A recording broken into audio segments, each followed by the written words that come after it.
तो मैं फूल कुमारी की बात कर रही थी, तो फूल कुमारी हंसना ही भूल जाती है। बाद में एक राजकुमार राजा ये घोषणा कर देता है कि जो फूल कुमारी को हंसा देगा उसी के साथ शादी कर देगा। अब ये देखिए कि पेरेंट्स हंसाने के बदले में सीधा उसे दे ही देंगे, उसकी ये चिंता नहीं है कि हाँ से बोलेगी तो कुछ दिन उसकी हंसी को एंजॉय करेंगे, हंसी का आनंद लेंगे। लड़कों की तो बाल लीलाओं पर कितनी कितनी काव्य मिल जाएंगे, लेकिन पुराने समय से आप देख लीजिए, आज तो फिर भी मिल जाए लड़की की बाल लीला पर, लेकिन नहीं, तो लड़कों की बाल लीलाओं पर ही सारा कुछ भरा पड़ा है, तुलसी से लेके सूरदास से लेके और जहां भी आप देखोगे। तो यहाँ से इसी तरह से आप देखो कि लड़कियों को अगर कहानियां सुनाई जाती हैं तो वही ज्यादातर कहानी रहती है कि सिलेबस तक में कि राजकुमार ही उसके दुख को दूर करेगा। तो अगर आपको अपने घर में कुछ भी अनकंफर्टेबल लगता है, आपकी मम्मी डांटती है, पापा डांटते हैं, कोई भी परेशानी होती है, आपको लगता है भगवान शादी होता है छूटे इनसे पल्ला, तो क्या मैसेज देते हो तुम कि तुम उसके सुख को नहीं समझ सकते, तुम उसकी भावनाओं को नहीं समझ सकते। समझेगा कौन?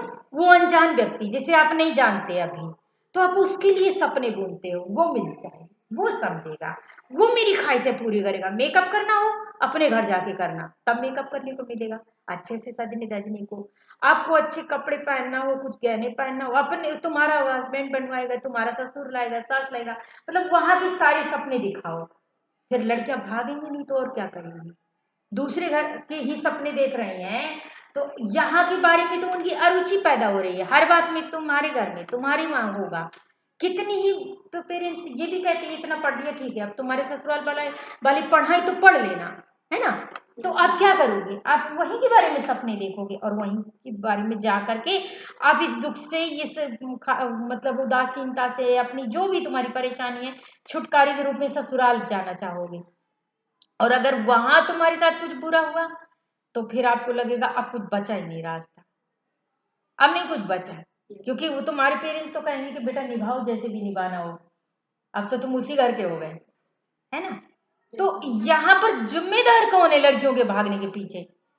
ये समाज, ये परिवार, क्योंकि परिवार समाज की छोटी इकाई है और परिवार ही समाज बनाता है मिल करके। तो ये परिवार और समाज ही जिम्मेदार है, लड़कियां नहीं, क्योंकि लड़कियों को ऐसी ही व्यवस्था दी जा रही है।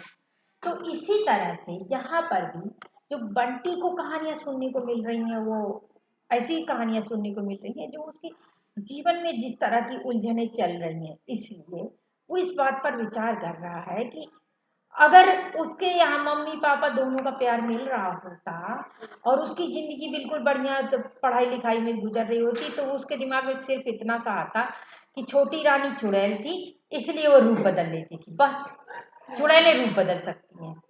ये दिमाग में नहीं आता कि कहीं उसकी मम्मी तो चुड़ैल नहीं है, क्योंकि उसको रूप बदलता नहीं। तो बात ये, बच्चा जो भी सुनता है उसी वो हम समझते हैं डिब्बा है, डाल दो चाहे जो कुछ उसमें, लेकिन वो डिब्बा नहीं होता, उसके अंदर दिमाग है। बच्चों कई बार बड़ों का पिता होता है, वो इतनी ऐसे सवाल करता है, इतना सोचता है, कई की तर्क से सोचता है, वो धर्मांधता से सोचना उसको बड़े होते होते सिखाते हैं। भगवान के बारे में ऐसा नहीं बोलना है, बड़ों के बारे में ऐसा नहीं बोलना है, बड़े कभी गलत करते ही नहीं है, बड़े हमेशा तुम्हारे हित की बात करते हैं, चाहे वो गलत भी करते रहे।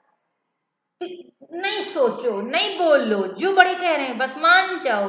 ये तो उसे ठूक पीट के हम बनाते हैं, ऐसा थोड़ी पैदा होता है।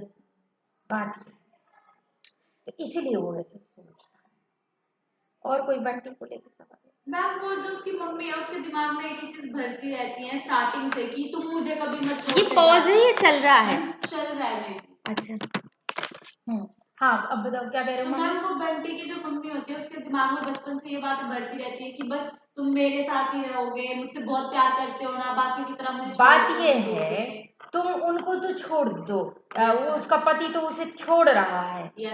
जिसका पति दोनों टाइम मारता पीटता है, कहीं कुछ करता है, घर में कमा के नहीं रखता, पीने वीने में मशगूल रहता है, दोस्तों में बदतमीजी करता रहता है, वो औरतें भी बच्चे को जब अकेले पाल रही होती हैं, सिलाई करके, बुनाई करके, बर्तन मांज के, झाड़ू पोछा करके, या और कोई छोटी मोटी फैक्ट्री में नौकरी करके, तो वो जितना समय बच्चे को देती हैं वो यही कहती है मैं अपने राजा बेटा के लिए सब कुछ सह रही हूँ, बेटा जब तू बड़ा हो जाएगा ना, तब अपनी मम्मी के सारे दुख दूर कर देगा, है ना बेटा, करेगा ना बेटा, तू मुझे चाहेगा ना। क्योंकि कुछ जिस कर्म करने के पीछे क्या होता है, फल की आकांक्षा। और अगर जिस दिन ये झूठ है कि कर्म करो और फल की इच्छा मत करो, मैं इसे नहीं मानती।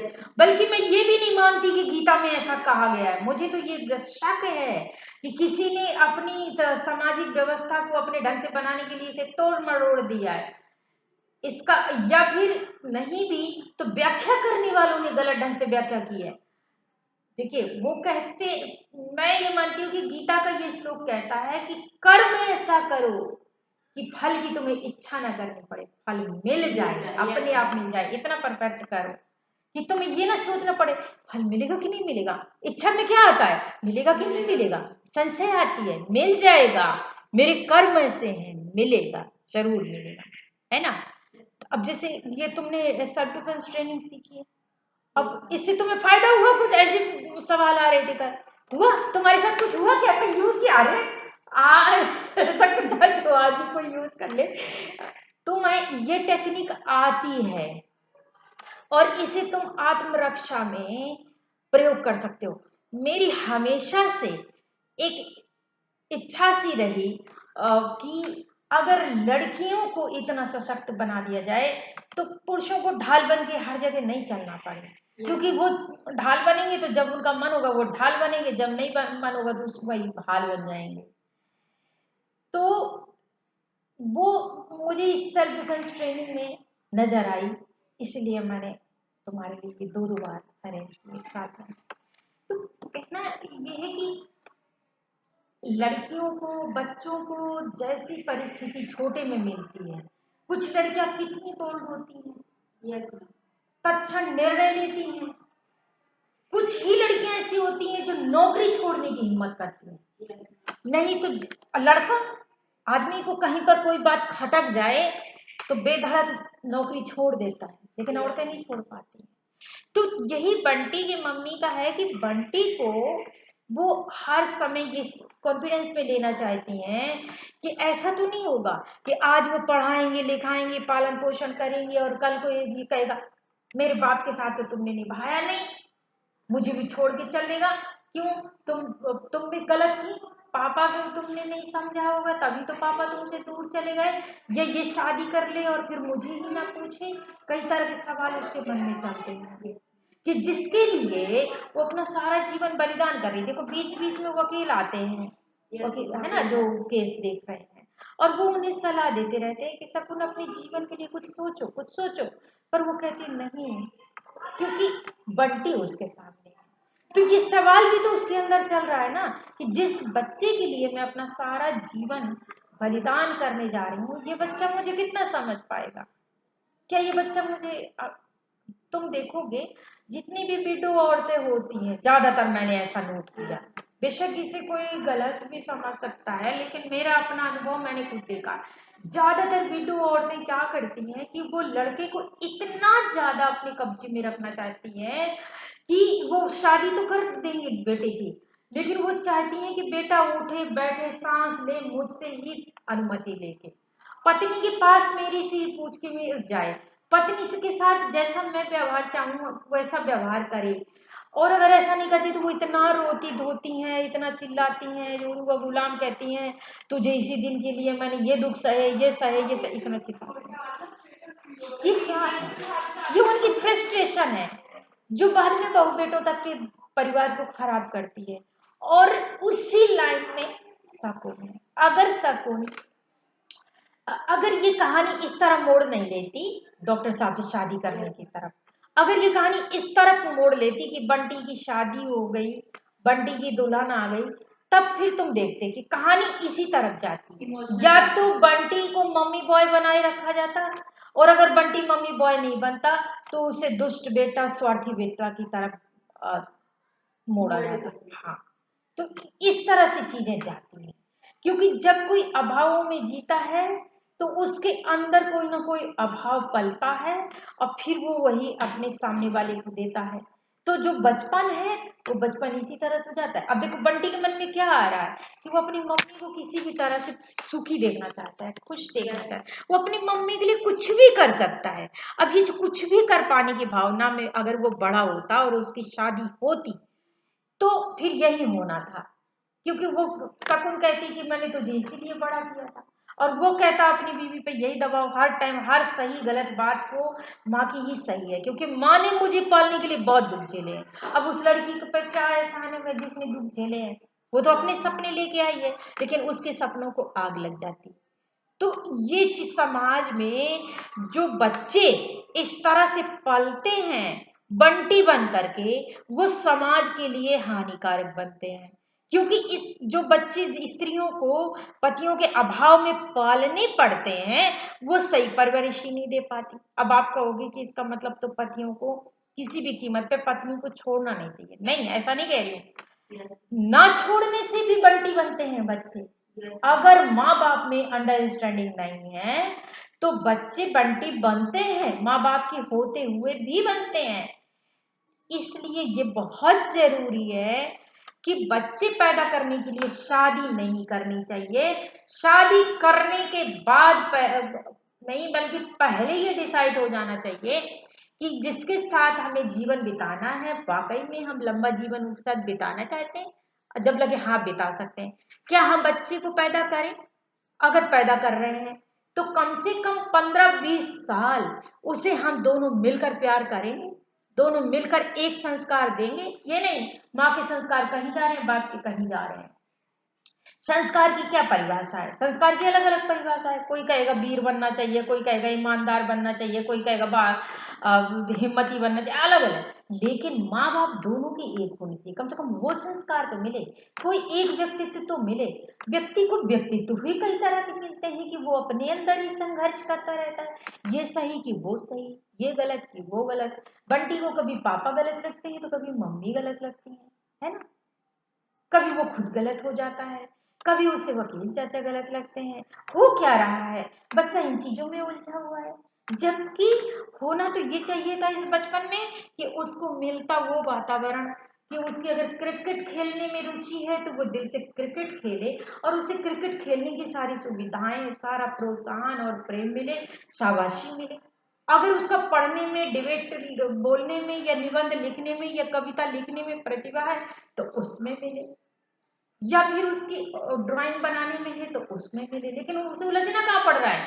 इसी तरह जहां पति पत्नियों के झगड़े होते हैं या अलगाव होता है, अलग भले ना हो, वहां बच्चे बंटी बनते हैं। और यहाँ मैं लगभग हर घर में देखती हूँ, कोई कहे तुम्हारी भी घर में, हाँ मेरी भी घर में, कोई कहे क्या तुम बंटी हो, हाँ मैं बंटी हूँ, कोई ना कोई अभाव हो सकता है मेरे अंदर।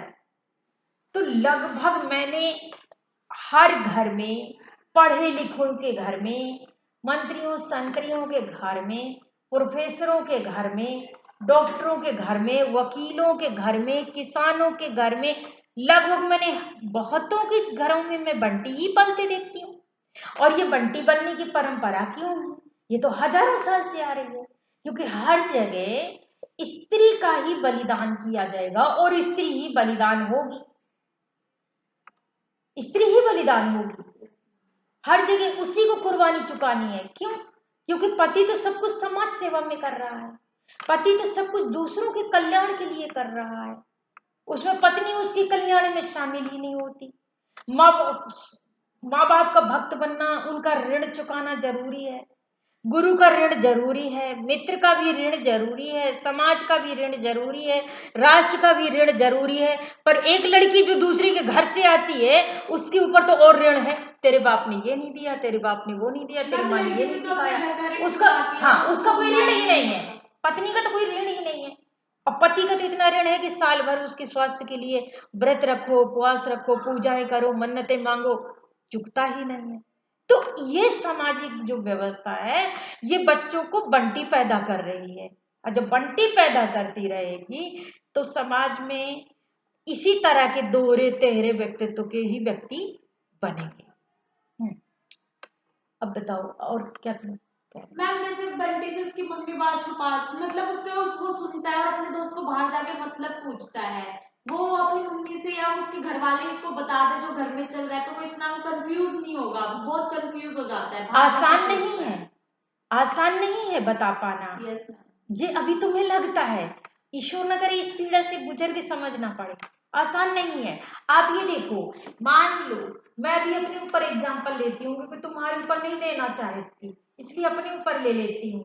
एक बच्चा है जो अभी पल रहा है, चाहे वो 5 साल का है, चाहे 6-7 साल का है, उसके खेलने पढ़ने के दिन है, उसको क्या बताया जाए? उसे ये बताऊं कि तुम्हारे पापा ने मुझे छोड़ दिया, तुम्हारे पापा ने दूसरी शादी कर ली है, तुम्हारे पापा बहुत गंदे हैं, तुम्हारे लिए खिलौना लाते हैं ये झूठे हैं, खिलौना खिलौना नहीं तुम्हारे लिए ला रहे हैं, ये तुम्हें प्यार व्यार नहीं करते हैं, क्या मैं ये बता पाऊं?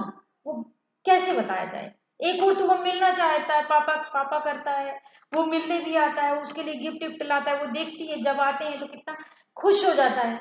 कैसे उस बच्चे की खुशी छीनी जाए? कैसे बताया जाए? किन शब्दों में बताया जाए? नहीं समझ आ रहा है मैम। लेकिन वो खुश सिर्फ बाहर से दिखाने के लिए होता, उसके मन में तो वही सब चल रहा था कि तलाक का क्या मतलब है, इससे मेरे मम्मी पापा अलग हो तलाक का जाएंगे, मतलब, तो कैसे तब हो भी नहीं जाएंगे। समझ पाएगा। कितना मुश्किल है इतने से यस बच्चे को मैम। ये समझाना कि ये कोर्ट होता है, कोर्ट में जा करके दोनों को बोलना होता है कि हम साथ नहीं रहेंगे, और फिर दोनों कागज साइन होते हैं और वो फिर पता चल तलाक, ये तलाक है। मतलब कैसे समझाया जाए इतने से बच्चे को? आप बताओ। माँ माँ और माँ खास तौर से सोचती है कि बच्चे को इन सारे दुखों से दूर रखा जाए।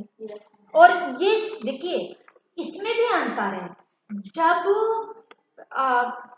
माँ बच्चे को पालती है तो वो बाप के प्रति अनादर नहीं भरती बच्चे के मन में, नफरत नहीं भरती है, वो नहीं, वो बाप का भी आदर करते हुए उसे पालती है।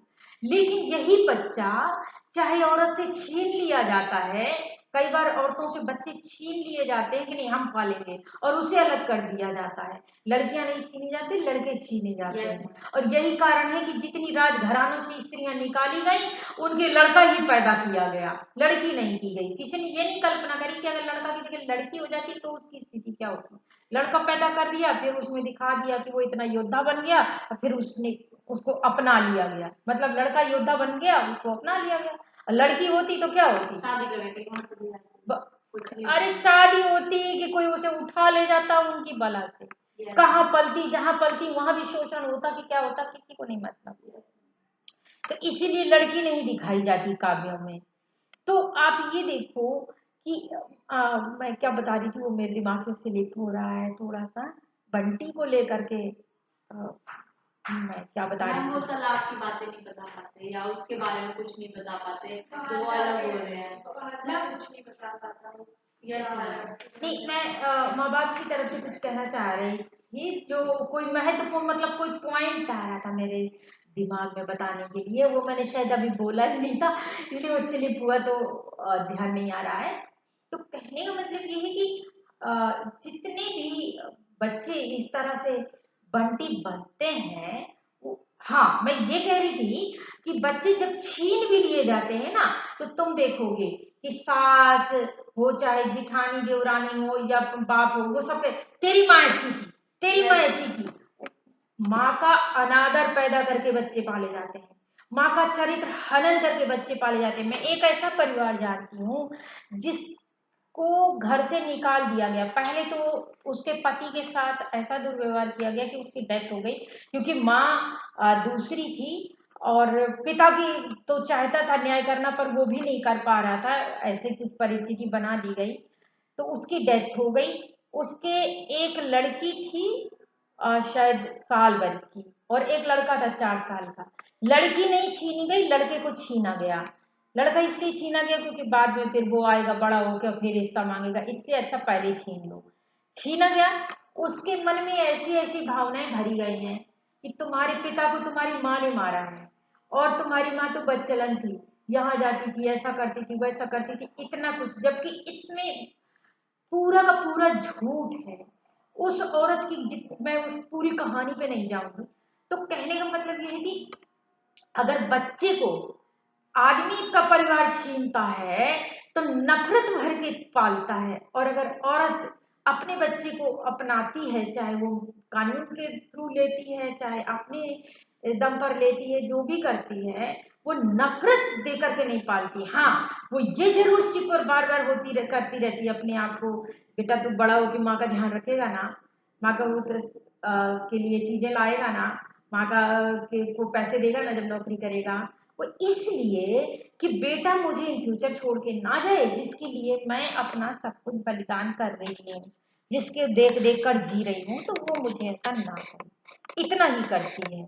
आखिर सीता को प्रेगनेंसी के टाइम पर निकाल दिया गया, लेकिन जब लोग कुछ सामने आए तो क्या कहा गया, ये तुम्हारे पिता हैं, इनका सम्मान करो। वो जिस पिता का कभी मतलब इस रूप में कि राम ने सीता को निकाला है, जब तक उन्हें ये नहीं पता था कि उनकी ही माँ सीता है और उनके पिता राम है, उन बच्चों ने कभी आदर नहीं किया उनको, ठीक है, नहीं किया ना। राम के रूप में राम का आदर कब किया, एक राजा के रूप में राम का आदर कभी नहीं किया उन बच्चों ने, उन्हीं से कहा गया वो आदर करो इनका, इसीलिए उनका अस्तित्व ही खत्म हो गया। नहीं तो जो बच्चे राम से बढ़कर शूरवीर थे, उनका इतिहास क्यों गुम हो गया, इसीलिए गुम हो गया क्योंकि उस व्यक्ति का क्या वो आदर कर पाए होंगे। दुनिया उन्हें परमात्मा मानती रहे, दुनिया तो इसलिए परमात्मा मानती है क्योंकि उनको इसी में रस मिलता है कि कोई अपने परिवार में फिट न रहे, कोई अपने परिवार को न देखे, कोई अपने परिवार में न रचे बसे, सब कोई राज्य के बहाने, कोई माँ बाप के बहाने अपने परिवारों को ठुकराए रहे। इससे व्यक्ति का व्यक्तित्व जो है ना बिखरा बिखरा रहता है, मजबूत नहीं रहता। जब मजबूत नहीं रहता तो शासन को सुविधा होती है उन पे हथकंडे जमाने की, उनसे उल्टा सीधा काम कराने की, अपनी उनको किसी भी रूप में मोड़ने की, भावनाओं में बहाने की, क्योंकि व्यक्ति अंदर से खाली है। जब व्यक्ति अंदर से खाली होगा तो उसको किसी भी भावना में बहाना थोड़ा आसान रहता है। तो ये होता है। अब आप देखो भीष्म पिता को उनको गंगा ले गई थी और बाद में पाल पोस कर उनको वापिस किया, लेकिन माना जाता है कि उस इतनी अच्छी परवरिश की गई कि जिसका कोई मुकाबला नहीं। लेकिन कहाँ हुई अच्छी परवरिश, आखिर बंटी ही हुआ। कोई कहेगा कहाँ बंटी हुई, इतनी बड़ी बताओ भीष्म पिता को तुम बंटी कह रहे, तुम तो देशद्रोही हो, कहने वाले कह दे, लेकिन सच मानिए भीष्म पिता के कारण ही महाभारत हुआ, क्योंकि भीष्म पिता उस समय के आगे का नहीं देख सके कि जो अभी पैदा ही नहीं हुआ, अगर वो बेशक राज्य के लोग ही नहीं थे, राज्य का लोभ न होना महत्वपूर्ण नहीं है, महत्वपूर्ण ये है कि जिनके हाथ में राज्य जाने वाला है, जिनके हाथ में सिंहासन जाने वाला है, वो उसके योग्य होंगे या नहीं होंगे। इसलिए वो इस बात का चुनाव करवाते, इस बात का फैसला होता, इस बात की शर्त होती कि जो सिंहासन के योग्य होगा उसको पिता सिंहासन देगा, तो बात जमती थी। लेकिन सिंहासन उन्हीं का था। अब सवाल था कि नहीं, सत्यवती से अगर शादी करनी है तो सत्यवती का बेटा ही बने। तो वहां पर ये बात अटकती थी कि अब नहीं पता उसका बेटा कैसा होगा, लेकिन ये शर्त वहां पर पूरी हो जाती है जहां पर सत्यवती के बेटे सिंहासन में बैठ लेते हैं। इसके बाद जो संतानें हुई वही तो वो सारी तो नियोग से हुई, वो तो औरस पुत्र थे ही नहीं। तो वहां पर भी भीष्म पिता अपनी ही प्रतिज्ञा पकड़े रहे जो कि नहीं पकड़नी थी, क्योंकि जो आगे इससे अंबा अंबालिका से बच्चे हुए वो कुरुष पुत्र थोड़े ना है, वो तो कुरुओं की छत है। अब छत के नाम पर बाप का नाम चल रहा है। उसी तरह से जैसे किसी स्त्री पुरुष का एक जोड़ा हो जिसके बच्चे ना होते हो, किसी मंदिर में बाबा जी के पास जाएं और बाबा जी उनको बच्चा दे दें, क्योंकि पुरुष बच्चा दे नहीं पा रहा है, फिर नाम उसी का चलेगा, वो तो वैसे ही बच्चे थे। तो वहां पर भी ये परंपरा निभाई गई भीष्म पिता के देखते देखते। भीष्म पिता बाहर तो कहीं भी शेर बन जाते थे, लेकिन परिवार में उन्होंने हमेशा ये कहा कि जो आदेश सत्यवती माता का जो आदेश हो वही होगा, और माता सत्यवती वही आदेश देती रही। जैसे कि हमारे यहाँ पुरखी ने ऐसे बैठ जाती हैं जमा के कि उन्हें लगता है कि अब हमारी मालकी, हमारी चौधराइनपन कभी जाए ही नहीं, और इसीलिए बहुओं का गुजारा नहीं होने देती, यहाँ तक कि बेटों का भी। कितनी मैंने ऐसी औरतें देखी, एक मैंने ऐसी औरत देखी जो अपने बेटे के ही खिलाफ कोर्ट में गई और उसने वो पूरे की पूरी संपत्ति हड़प रही थी। तो जब वो बेटा कोर्ट में जाना पड़ा तो उसने कहा कि ये पूरा मेरा है। बाद में जब चीजें खुली तो पता चला कि नहीं, ये उनके आदमी की मतलब खरीदी हुई प्रॉपर्टी नहीं है, अपने दादा से मिली थी। तब उसको बताया गया कि ये प्रॉपर्टी में आपको रहने का अधिकार है, आपका भी अधिकार है, लेकिन आप बहू बेटे को निकाल नहीं सकते क्योंकि ये आपके आदमी की प्रॉपर्टी नहीं है। तब उसने कहा कि मुझे ये खर्चा दे। अब खर्चा कितना दे, वो कमाता ही 15,000 था, है ना। 15,000 कमाता था, जिसमें उसने कहा मुझे 10,000 चाहिए। अब 10,000 तो कोर्ट ने नहीं, पर शायद 5,000 या 6,000 कोर्ट ने अलाउ कर दिया। वो 5-6 हजार जो उसको दिया जाता था, हालांकि उसकी अपने आदमी की पेंशन थी और वो चाहती तो उसमें गुजारा कर सकती थी, लेकिन उसने फिर भी इतना लिया। और बच्चों के लिए चाहे दूध न मिले, लेकिन वो इतना पैसा हर महीने हर हाल में ले लेती। तो ऐसा नहीं है कि माएँ दुष्ट नहीं होती, लेकिन ये समाज गुमराह किए रहता है। माँ की दुष्टता पर बात ही नहीं करेगा। माएँ भी कम दुष्ट नहीं होती। 4 लड़के हों तो फिर देखो कितना भेदभाव होता है, लड़के लड़की में भेदभाव होता है। अगर बहू बेटे में भी भेदभाव हो रहा है तो माँ क्या है? माँ एक रिश्ते की पोस्ट ही तो है। जैसे मैं प्रोफेसर हूं तो मेरी प्रोफेशनली पोस्ट है, माँ एक सामाजिक पोस्ट है। तो माँ का मतलब तो माँ ही है ना। दूसरे को भी महत्व से देखना होगा, जो आपके घर में बच्चों की हैसियत से है। बहू भी बच्चों की हैसियत से, वो उसको बेटी नहीं बना पाते, उसकी गलती। मेरे पड़ोस में एक परिवार है, तो एक बार उनकी माँ ना कहीं बिना बताए चली गई। लड़की ढूंढती रही, जहां जहां वो जाती थी वहां वहां सब पता कर लिया, पता ही नहीं चला, पता ही नहीं चला। जब वो आई तो उसको बड़ा गुस्सा आ रहा था। उसने कहा दीदी देखो, माँ का पता ही नहीं है कि कहाँ गई है। तो जब वो आई तो गुस्से में बोली, जा जहाँ गई हुई थी वही जा, जा मर जा। तो वो हंसती हुई तो उसको पकड़ के खींच के हमारे घर लेके आई। देखो दीदी, ये बिना बता के गई थी, पता नहीं कहाँ गई थी, अभी भी पूछ रही हूँ तो हंसती जा रही है, बता नहीं रही। तो जाए वहीं जहाँ गई थी वहीं मर जाए। तो वो हंसती जा रही, देखो मुझे कैसे बोल रही, देखो मुझे यही बहू बोल सकती है? नहीं बोल सकती। अब बोल दे तो कितनी गालियां मिलेंगी। सास हंसती थोड़ी है, हाँ 10 जगह जाके। हाँ। तो ऐसे में क्या हुआ, बेटी ने अपनी भड़ास निकाली, माँ ने तो बुरा ही नहीं माना, बात गई गई हो गई। लेकिन इसी में महाभारत हो जाए। औरतों को क्यों कहा जाता है कि महाभारत नहीं पढ़नी चाहिए? क्योंकि द्रौपदी एक ऐसा चरित्र है जो अपने निर्णय लेती है, अपना स्वाभिमान है। लोगों को ऐसी लड़कियां नहीं पसंद।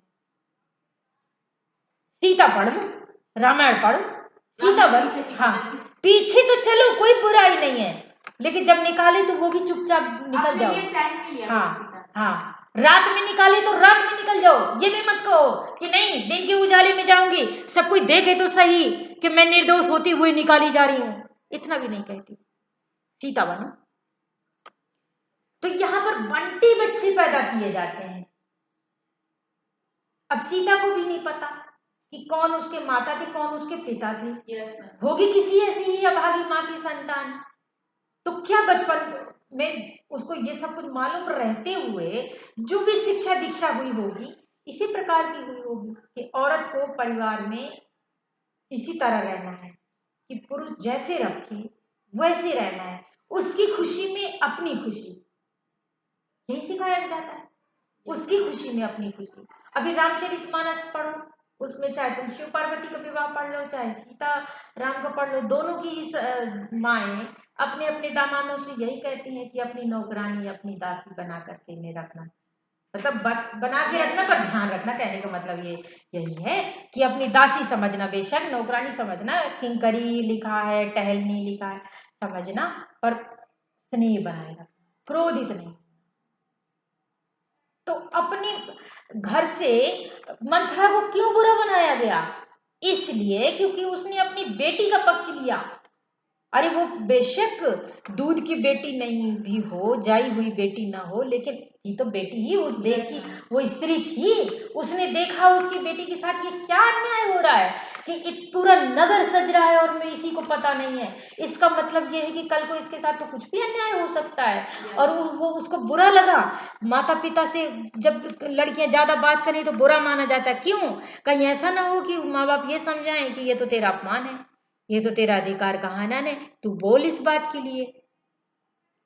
तो इस समाज में बंटी बच्चे पैदा होते भी हैं, पैदा तो वैसे इंसान ही की तरह होते हैं, उनको किसी भी रूप में ढाला जा सकता है, पर यहाँ पर बंटी ही बनाया जा रहा है, परिवार में भी और बिना परिवार के भी। देखिए बिना परिवार के बंटी बनते बच्चे नजर जितने आते हैं उसको बड़ी मनोवैज्ञानिकता से मनु भंडारी ने उकेरा है, लेकिन बच्चे बंटी ना बने इस पर बहुत ध्यान देने की जरूरत है।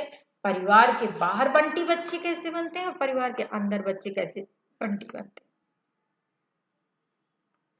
लेकिन ज्यादातर पति पत्नी के अलगाव में ही बच्चे बंटी बनते हैं, ये ध्यान देने की बात है। अगर पति पत्नी का एक नेचर हो, चाहे वो 100% नहीं 70-60% भी हो, तो बच्चे बंटी नहीं बनेंगे,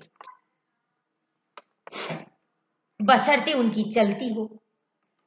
कुछ ऐसे भी परिवार देखे पति पत्नी में तो खूब अंडरस्टैंडिंग है, लेकिन माँ बाप उनकी ऐसी तैसी मारे हुए हैं कि ये तो जोरू के गुलाम है, निकलो यहां से, तुम्हारा कुछ नहीं है इस घर में। तो परिस्थितियां, फिर भी उनके बच्चे कुछ लायक ही बनते हैं। पर दादी दादा भी ऐसी कोशिश करते हैं कि अगर माँ बाप उनके कहने पे नहीं है तो माँ बाप का अनादर करवाते हुए पालेंगे, अनादर न करेंगे, जाओ अपने माँ जाओ अपने बाप का, हमने तुम्हें उनका कर्जा नहीं ले रखा है, ऐसी भाषा बोलते हैं। तो बच्चों के प्रति क्या संस्कार होने चाहिए, इस पर बहुत काम की जरूरत है, सामाजिक परिवर्तन की जरूरत है, क्योंकि बच्चे ही तो भविष्य हैं, बच्चे ही वो नागरिक होते हैं जो अपने देश को क्या से क्या बना सकते हैं, नीचे की ओर भी ऊपर की ओर भी। हमारे यहाँ एक ही महात्मा बुद्ध क्यों पैदा हुए, एक ही कृष्ण क्यों पैदा हुए, जितने भी महान पुरुषों के नाम एक ही क्यों, अनेक हो सकते हैं, लेकिन अनेक जब होंगे ना जब उन्हें अपने निर्णय लेने की स्वतंत्रता होगी। बेटों को भी काफी हद तक निर्णय की स्वतंत्रता ही नहीं होती। हर चीज में माँ बाप की सलाह, हर चीज माँ बाप की सलाह, अरे लेने दो रिस्क, उनके हार में जीत में उनके साथ रहो, इसमें क्या बुराई है, तुमने अपना जीवन जी लिया है। लेकिन वो कहते कि हमने भी कहाँ जिया है, मेरे बाप ने ये कहा, मेरे दादा ने ये कहा, मैं तो इतना मानता था। तो दिक्कत तो यही है ना कि दास्तां पुरानी है, जिस अगर किसी की सास ने सताया है और वो जो सास जब बनती है वो उसका आधा भी ना सता पाए तो उसकी आत्मा तड़पती है कि मैं तो कुछ भी नहीं कर पा रही। यहाँ तक मैंने तो माओ को भी देखा जो अपनी माओ से बहुत ज्यादा पीटी हैं, वो थोड़ा बहुत पीट नहीं पाती तो उनकी आत्मा तड़पती है। कितनों हम तो इतना पिटते थे, हाँ कुछ नहीं वही तो, उनकी आत्मा बेचारी इसी बात के लिए दुखी है कि वो पिटे और अब वो पीट नहीं पा रहे हैं। कितनों की बात तो सिर्फ इसलिए बेटों को मारने का बहाना ढूंढते रहती थी कि उनके पिता तो बहुत ऐसा ऐसा मारते थे कि सब पेशाब निकल जाती थी, वो बेचारे थोड़ा भी नहीं मार पा रहे हैं। यहाँ तो ये भी दिक्कत है। तो ये चीज कैसे खत्म हो कि कौन ना वो पिटे थे ना हम पिटे। और कुछ सवाल है?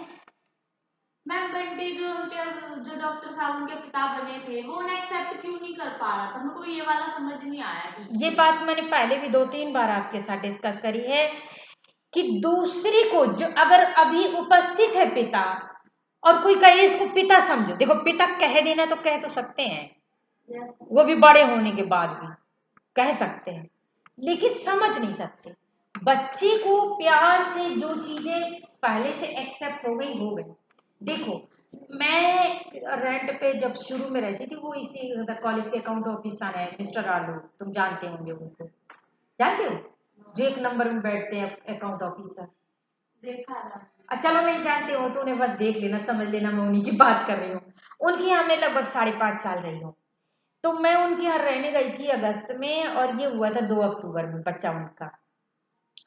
तो मेरे सामने ही पला बढ़ा, उन्हीं दिनों मेरी भांजी रहती थी मेरे साथ, तो वो मुझे मौसी कहेगी क्योंकि मेरी भांजी थी वो, मम्मी को नानी नाना। तो वो जब हमारी गोद में खेला पला बड़ा हुआ तो वो मुझे मौसी या मम्मी पापा को नानी नाना कहता था, और उसने हमें अपने मौसी या नानी नाना की तरह एक्सेप्ट कर लिया था। तो उसकी 2 मौसियां हैं, तो जहां कहीं भी बात होती कि कितनी मौसी है तो वो 3 बताता, लोग चौंक जाते, फिर वो लोग धीरे से बताते कि वो ऊपर रहते हैं ना किराए पे, वो उन्हें ये मौसी।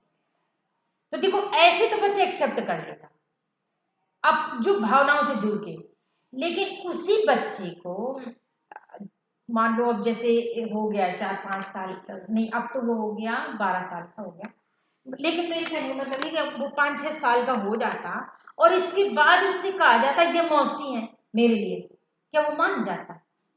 नहीं मान पाएगा। ये कहते कि मौसी कह के बुलाओ तो मौसी कह के बुला देता, लेकिन उसके अंदर एक कहानी है मालती जोशी की, वो मुझे याद है। मालती जोशी को अगर तुम पढ़ोगे ना, क्या कमाल के सामाजिक चित्रण है उसमें।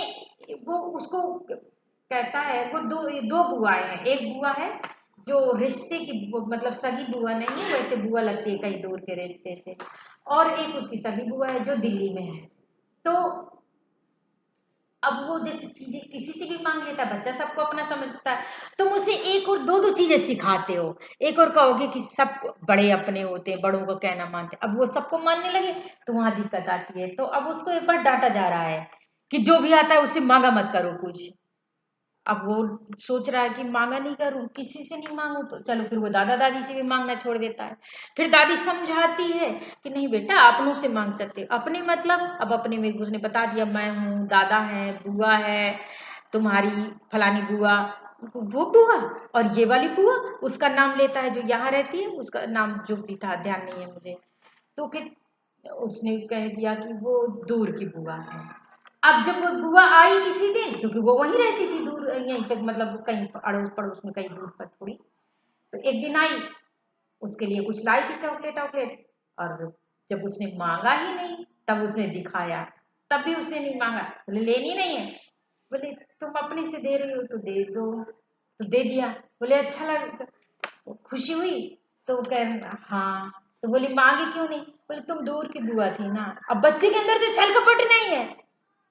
तो कहने का मतलब ये है कि बच्चा जो अपने से एक्सेप्ट करेगा वो तो करेगा, लेकिन तुम बचपन से उससे सिखा सिखा के चाहोगे तो वो सोचेगा कि ये क्या मतलब है। अब उसको उस बात के लिए डांट पड़ी, फिर उसी बुआ को उल्लू बनाने के लिए उसकी माँ ने, कि वो समझ ना पाए, नहीं दीदी ये जिद कर रहा था चलने के लिए रात में, तो हमने कह दिया नहीं बुआ दूर रहती हैं इसलिए ऐसे कर रहा है, और फिर उसको भुलाने के लिए इस बात से सब्जेक्ट हट जाए, हाय दीदी आपका पर्स कितना अच्छा है मैं ले लूं। अब उसने कह दिया कि हाँ ले ले, तो ले लिया और उसके पैर छू लिए, दीदी अब ये पर्स मेरा हुआ, पैर छू के उसने कह दिया। अब उसके जन्मदिन पे एक कोई उसके दादाजी के साथ में दोस्त आ गए, उनके बेटे इनके भी पैर छुए, दादाजी हैं। अब उन्होंने जन्मदिन पे उसको 100 रुपए दे दिए, तो उसने उनके पैर छुए थे, तो उसने पूछा कि मैंने दादाजी के पैर छू लिए हैं तो अब ये पैसे मेरे हुए ना, क्योंकि मम्मी ने बुआ के पैर छू लिए थे तो पर्स उनका हो गया था। अब बच्चा तुमसे सीख रहा है, आप डबल रोल मत करिए। बात यह है, तो बच्चे को यहाँ पर सीखना नहीं, यहाँ पर बच्चे को एक्सेप्ट कराना है। अगर यही डॉक्टर साहब बहुत पहले मिल गए होते और उसको धीरे धीरे लाड़ दुलार, अब लाड़ दुलार तो उसके से दूर का हो गया है, वो पढ़ने लिखने वाला बच्चा है, सब तरह के तर्क सीख रहा है, वो तर्क की कसौटी पे दुनिया को देख रहा है। एक और उसके पापा खिलौने लाते हैं घुमाने के लिए, कहते हैं उनके प्यार में है वो, और वैसे में दूसरे को कोई तुम्हारे पापा नहीं मानेगा। और वहां पर ये कहा गया तुम्हारी मम्मी है, ये तुम्हारा भैया है, क्या उसने एक्सेप्ट किया? नहीं किया। तो आप एक्सेप्ट मत कराओ ना, आप वो वातावरण दो जिसमें बच्चा सहज स्वाभाविकता से रहे। उसे कहलवाना नहीं था, उसे एक्सेप्ट नहीं करवाना था, उस पर दबाव नहीं डालना था कि वो पापा समझे कि मम्मी समझे। अपना व्यवहार ऐसा रखना था कि जो पापा मम्मी जैसा लगता रहे, तब जाके बच्चा कभी कर पाता। क्योंकि बच्चे को दो तरीके हैं, एक तो जब होश ही नहीं है तब जो चीजें सिखानी है सिखा लो। कहते हैं कि बच्चे की वैसे तो सीखने की उम्र जो है ना गर्भ से शुरू हो जाती है, और फिर ज्यादा से ज्यादा 5 साल तक सिखा सकते हैं। इसके बाद बच्चे को सिखाना नहीं है, बच्चे को वो वातावरण देना है जो आप चाहते हो। आप तो झूठ बोलते रहिए, आप तो कुछ भी रोल करते रहिए, और बच्चे को कहिए तू ये समझ, तू ये सीख, ऐसा नहीं होता। तो यहाँ पर यही है ना कि उसके मम्मी पापा जो हैं वो पापा चाहते हैं इधर मम्मी समझो, मम्मी चाहती है इधर तुम पापा मानो इन्हें, मतलब तुम्हारे कहने से वो मान ले, और उसके दिल में जो है वो सचमुच जो जिन्हें उसने जन्म से जाना है उन्हें वो भूल जाए। कैसे पॉसिबल है कि शकुन को भूल के उसे मम्मी माने? कैसे पॉसिबल है कि वो अपने अजय भूल करके उसे पापा माने। आप बताओ, ये बहुत मुश्किल है। अरे छोटे को तो छोटे, आज तुम्हें बड़े में भी तुम ऐसे कोई किसी को पापा मान सकते हो? तुम्हारे साथ कोई अच्छा व्यवहार कर रहा हो, अगर तुम मेरे पापा के समान हो, पापा हो मम्मी हो, मान लोगे। धर्म के माता धर्म के पिता यहाँ पर आने का रिवाज है, लेकिन उसकी जगह दे करके मानने को कहा जाए, बड़ी तकलीफ दे है। तुम कल्पना करके देख लो, ऐसे कैसे होगा कि उन्हें भूल करके नहीं मान लो? मान पाओगे? तुम्हें कहा जाता है ससुर को मम्मी पापा मानो, नहीं मान पाते। अब कोई नहीं मान सकता। जैसे अपने मम्मी पापा के साथ व्यवहार होता है उनके साथ नहीं कर सकते, नहीं कर सकते। और इस पे बुरा भी नहीं मानना चाहिए। दामाद कब मान पाए हैं? पूछो जरा मुझसे। नहीं मान पाते। हाँ, दूसरे को उपदेश देना आसान है, मान कोई नहीं सकता है। अरे कौन है?